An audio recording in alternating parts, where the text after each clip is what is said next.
Good morning everyone. So today we'll be looking at CO2 ceasefire CO2 portable fire extinguisher, and we will be learning how to use a portable fire extinguisher CO2 based from ceasefire.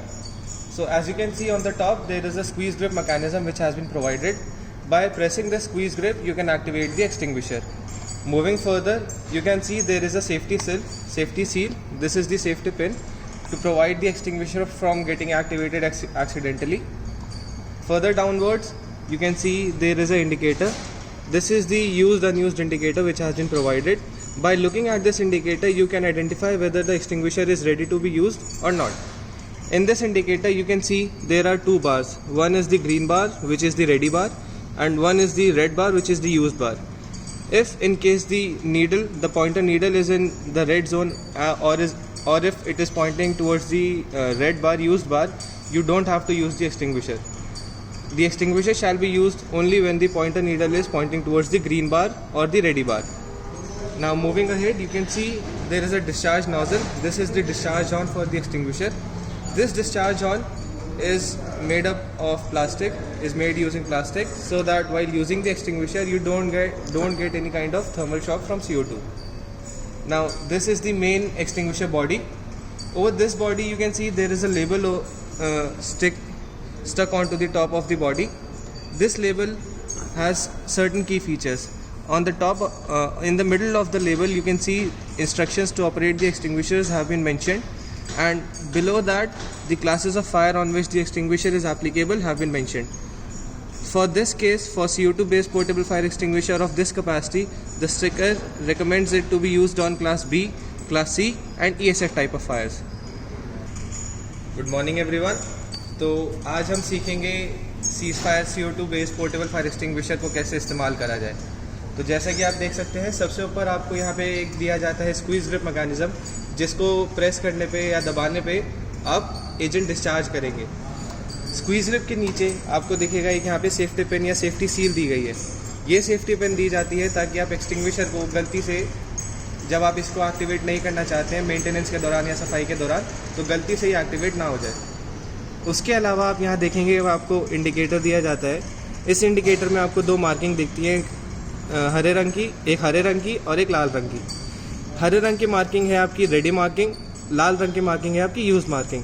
अगर आपका ये pointer needle लाल रंग की marking पे है, इसका मतलब है आपका एक्सटिंग्विशर यूज हो चुका है और इमरजेंसी के केस में आप इसे यूज़ नहीं कर सकते।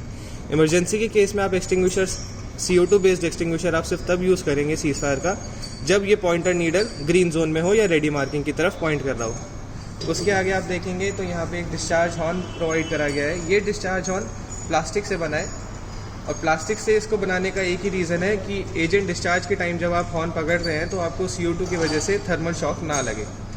उसके अलावा आप देखेंगे तो यहाँ पे ये एक्सटिंग्विशर की मेन बॉडी है, सिलेंडर बॉडी है।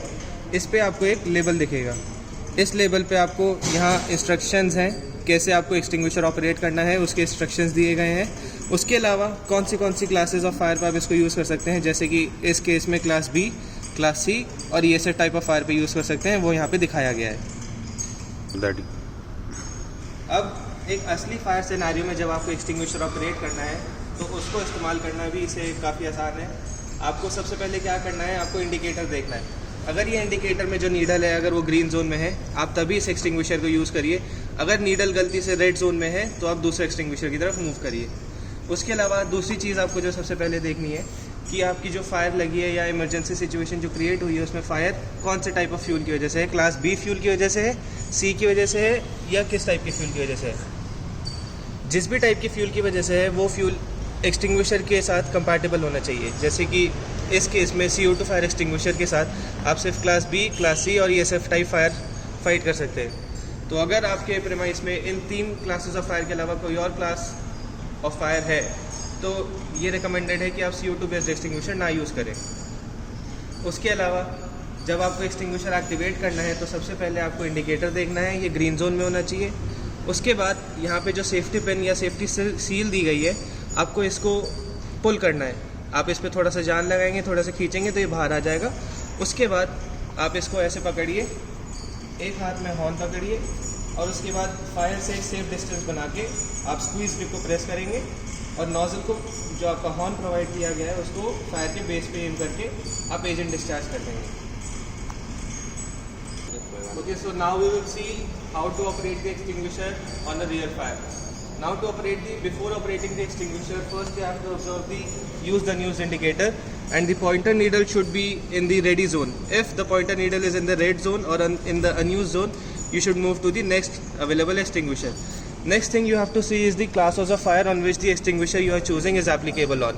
If the class of fire, if your extinguisher is not compatible with the class of fire happening in your area, you should move towards the next extinguisher.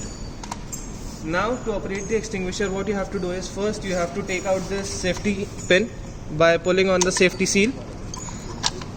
Once you pull out the safety pin, your discharge mechanism, your squeeze grip is free to be depressed. Now aim the nozzle towards the base of the fire, and this is how you will extinguish a fire with a CO2 based portable fire extinguisher.